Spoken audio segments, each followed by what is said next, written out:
Selamat jumpa lagi dalam video pembelajaran blok keluhan. Kali ini kita akan membahas tentang biomekanisme trauma kepala. Disusun oleh Dr. Ardik Lahdimawan, spesialis bedah saraf, konsultan. Departemen Ilmu Bedah, Fakultas Kedokteran, Universitas Lambung Mangkurat, Rumah Sakit Umum Daerah Ulin. Sebelum dilanjutkan, marilah kita membaca basmalah bersama-sama. Bismillahirrahmanirrahim. Apa yang dimaksud dengan biomekanisme trauma kepala, dan bagaimana prosesnya? Ikuti terus video ini ya, agar tidak gagal paham. Semoga bermanfaat. Silahkan untuk subscribe, like, share dan komen. Untuk link referensi, lihat di deskripsi. Sebelum kita membahas biomekanisme trauma kepala, marilah kita kupas dulu.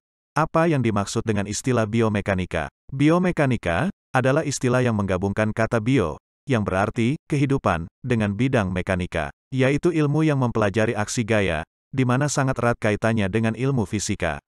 Sedangkan trauma didefinisikan sebagai kerusakan fisik yang bersumber dari eksternal. Sehingga biomekanisme trauma kepala adalah suatu proses aksi gaya dari eksternal yang menyebabkan kerusakan fisik pada kepala. Pada gambar memperlihatkan ilustrasi penerapan ilmu fisika pada kejadian trauma kepala. Trauma kepala mungkin merupakan salah satu pengalaman paling awal manusia di bumi. Bukti pertama cedera kepala pada manusia ditemukan di Tanzania karena gigitan buaya, sekitar 2 juta sampai 1.800.000 tahun sebelum Masehi. Berdasarkan kitab suci Al-Quran dan kitab Kejadian, kematian pertama yang terjadi pada Habil terjadi karena tertimpa benda berat di kepalanya oleh saudaranya Kabil atau Kain. Berikut adalah contoh peristiwa yang melibatkan biomekanisme trauma kepala.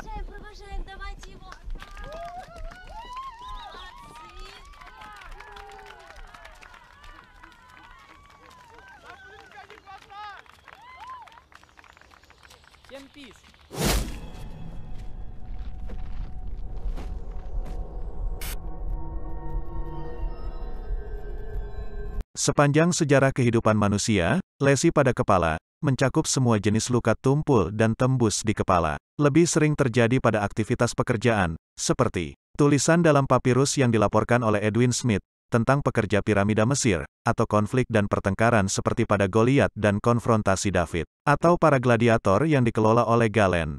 Masyarakat manusia terus berkembang sepanjang zaman. Demikian juga kecepatan, khususnya di bidang transportasi, juga meningkat pesat terutama setelah revolusi industri. Kejadian-kejadian baru yang merugikan muncul, sehingga lambat laun kecelakaan lalu lintas menjadi salah satu penyebab utama, morbiditas dan mortalitas di seluruh belahan dunia.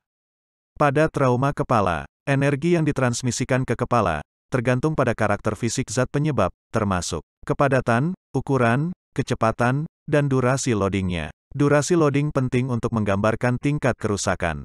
Kisaran waktu loading yaitu antara 50 sampai 200 milisecond. Disebut loading statis, bila durasinya lebih dari 200 milisecond, seperti dipukul atau jatuh terpeleset kepala membentur lantai. Disebut loading dinamis, bila durasinya kurang dari 50 milisecond, seperti kecelakaan saat naik motor atau mobil, dengan kecepatan tinggi. Loading statis, penyebabnya sangat jarang, dan biasanya terlihat saat kepala terjepit di antara benda keras atau terbentur benda keras, seperti tertimpa reruntuhan bangunan saat bencana alam. Dapat menyebabkan deformitas kulit atau tulang, dan kerusakannya biasanya bersifat vokal, tetapi bisa juga difus.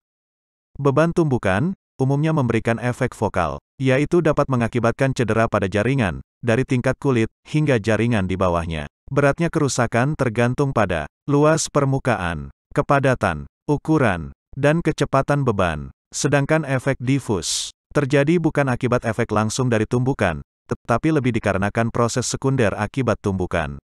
Loading dinamis dapat mencakup berbagai mekanisme. Loading dinamis dapat berupa 1. Impact atau benturan, dan 2. Impuls atau rangsangan. 1. Impact atau benturan. Yang harus diperhatikan adalah fenomena kontak, berupa shockwave atau gelombang kejut, skull bending atau perubahan kelengkungan tulang, penetrasi, perforasi, dan fraktur. 2. Impuls atau rangsangan dihasilkan oleh transmisi energi ke jaringan otak melalui perubahan kecepatan, yaitu percepatan atau akselerasi. dan perlambatan atau deselerasi. Pembebanan impulsif terjadi ketika kepala tidak dipukul secara langsung, melainkan bergerak sebagai akibat dari gaya yang mengenai bagian tubuh yang lain. Contoh, saat punggung didorong dengan kuat, maka kepala akan ikut bergerak dengan tiba-tiba. Loading dinamis, yang berupa impact dan impuls akan mengakibatkan inertial loading. Berdasarkan pola gerakan, inertial loading dapat berupa translasional atau pergeseran linier, rotasional atau berputar, dan angular atau gerakan dengan perubahan sudut. Kemudian, inertial loading disebut simple bila hanya satu arah gerakan. Contoh, orang diam kepalanya dipukul, atau jatuh terpeleset, kepala membentur ke lantai. Complicated, bila lebih dari satu arah gerakan. Contoh, naik mobil jatuh ke jurang. Selain itu, inertial loading juga dapat mengakibatkan efek vokal dan difus. Efek vokal baik yang bersifat statis, maupun dinamis, dapat menyebabkan strain atau regangan, yang dapat berupa shear atau mencukur, tension atau tegang, dan kompresi atau pemampatan. Kemudian, strain dapat mengakibatkan 1. Konkusi vokal, 2. Konkusi cerebral, 3. Fraktur tulang, 4. Lesi primer otak, di mana keempatnya dapat menimbulkan respon biologis, yang dapat menimbulkan lesi sekunder otak, dan atau sequel post-trauma. Berikut adalah modifikasi diagram biomekanisme trauma kepala, menurut Omaya dan Genarli. Bila ada input mekanisme trauma, maka loading energi dapat bersifat statis dan dinamis. Loading statis dapat menyebabkan efek vokal dan efek difus, sedangkan loading dinamis dapat berupa energi impact dan energi impuls. Energi impact akan menimbulkan fenomena kontak dan inertial loading, di mana energi impuls juga akan menimbulkan inertial loading. Inertial loading dapat diakibatkan oleh gerakan translasi, yang akan menyebabkan efek vokal, dan gerakan rotasi yang menyebabkan efek difus. Efek vokal dan difus akibat loading statis dan loading dinamis dapat menyebabkan strain atau tegangan. Kemudian tegangan ini akan menyebabkan konkusi vokal, konkusi cerebral, fraktur tengkorak, dan lesi primer otak, di mana keempatnya akan menimbulkan respon biologis. Respon biologis ini akan menimbulkan lesi sekunder otak, dan sequel post-trauma. Selain biomekanisme seperti yang telah dijelaskan sebelumnya, ada biomekanisme lain yaitu biomekanisme cedera primer dan cedera sekunder. Cedera primer dapat berupa 1. Luka kulit kepala, 2. Subgaleal hematom, 3. Fraktur linier, depres, atau basis. 4. Perdarahan otak, yang dapat berupa EDH, SDH, ICH, SAH dan IVH. 5. Berupa diffuse axonal injury, dan lain-lain. Sedangkan cedera sekunder dapat berupa A. Systemic disorder, dan B. Metabolic disorder. Cedera sekunder paling sering berhubungan dengan kejadian hipoksia dan hipotensi, di mana hal tersebut akan memicu berbagai rangkaian penyakit sistemik dan metabolik. Selain itu, cedera sekunder juga dapat melibatkan 1. Disfungsi mitokondria, 2. Eksitotoksisitas, 3. Produksi radikal bebas, 4. Aktivasi enzim intraseluler yang merusak, dan 5. Mekanisme lain di dalam jaringan saraf yang cedera, dapat menyebabkan disfungsi sistem lebih lanjut.